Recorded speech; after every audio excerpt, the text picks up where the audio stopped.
BJP की लोकसभा उम्मीदवारों की पहली लिस्ट में कुछ ऐसे सांसदों के टिकट काटे गए हैं जिनके विवादित बयानों की वजह से विपक्ष ने बीजेपी पर जमकर हमला बोला था। दिल्ली की दक्षिणी दिल्ली सीट से सांसद रमेश बिधूड़ी ने संसद में सांसद दानिश अली पर आपत्तिजनक टिप्पणी की थी, जिस पर काफी बवाल हुआ था। उनका टिकट काटकर बीजेपी ने उस पर सीट से रामवीर सिंह बिधूड़ी को टिकट दिया है। उसके लिए क्या सोचा होगा पार्टी हाईकमान के नॉलेज में होगा। बड़ी पार्टी है, परिवारों की पार्टी नहीं है। विचार के लिए हम लोग लड़ने वाले हैं, कार्यकर्ता हैं हम लोग।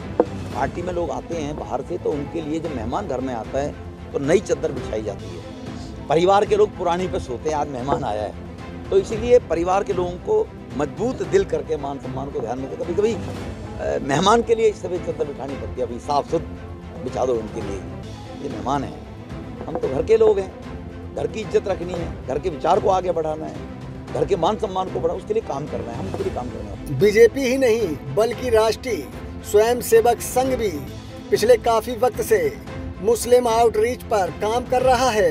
प्रधानमंत्री नरेंद्र मोदी खुद पार्टी की कई बैठकों में कह चुके हैं कि हमें सबके पास पहुंचना है। बीजेपी पसमानदा मुसलमानों को अपने साथ जोड़ने के लिए कई कार्यक्रम चला रही है। ऐसे में पार्टी के सांसद के मुस्लिम विरोधी बयान पार्टी को असहज स्थिति में डालते हैं। बीजेपी पहले पैगंबर मोहम्मद साहब पर आपत्तिजनक टिप्पणी करने के मामले में अपने 2 प्रवक्ताओं को पार्टी से निष्कासित कर चुकी है। भोपाल से बीजेपी ने साध्वी प्रज्ञा का टिकट काटा है। इसलिए यहाँ के सांसद बहुत महत्व रखते हैं। टिकट का निर्णय संगठन करता है, बीजेपी ने किया है, और जो निर्णय संगठन का है वह सर्वोपरि है।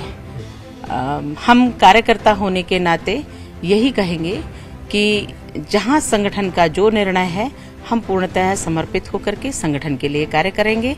और भोपाल सीट के साथ पूरा मध्य प्रदेश 29 सीटें जीत करके आए, ये हमारी शुभकामनाएं हैं और सभी को बहुत बहुत आशीर्वाद है। उनके विवादित बयान आए दिन वायरल होते थे।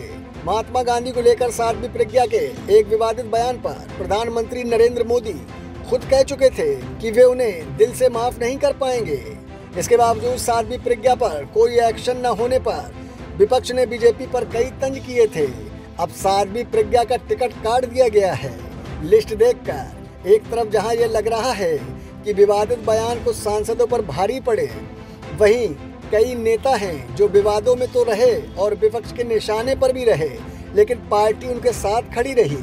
झारखंड के गोंडा से निशिकांत दुबे को फिर टिकट दिया गया है। संसद में उनकी कई टिप्पणियों पर विपक्ष ने विरोध जताया था, लेकिन पार्टी उनके साथ खड़ी रही। यहाँ तक कि महिला आरक्षण बिल पर चर्चा की शुरुआत भी बीजेपी ने दुबे से करवाई। किसान आंदोलन के बाद अजय मिश्रा टेनी पर भी सवाल उठे थे। पार्टी ने उन पर फिर भरोसा जताया है और उन्हें खीरी से उम्मीदवार बनाया है। दूसरी पार्टी छोड़कर बीजेपी में आए नेताओं को भी टिकट दिया गया है।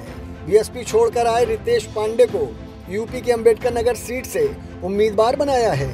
झारखंड के पूर्व मुख्यमंत्री मधु कोड़ा की पत्नी और कांग्रेस सांसद गीता कोड़ा कुछ दिन पहले ही बीजेपी में शामिल हुई हैं। उन्हें भी चाईबासा से टिकट देने की घोषणा की गई है। कुछ दिन पहले ही बीआरएस से बीजेपी में आए बीबी पाटिल को भी तेलंगाना की जहीराबाद सीट से टिकट दिया गया है। बीजेपी ने ये क्या किया है? विपक्ष सोच रहा है कि हाय ये क्या हो गया। बीजेपी ने तो पूरा खेल ही बदल दिया। अब देखना ये है कि होता क्या है। Bureau report, my Bharat.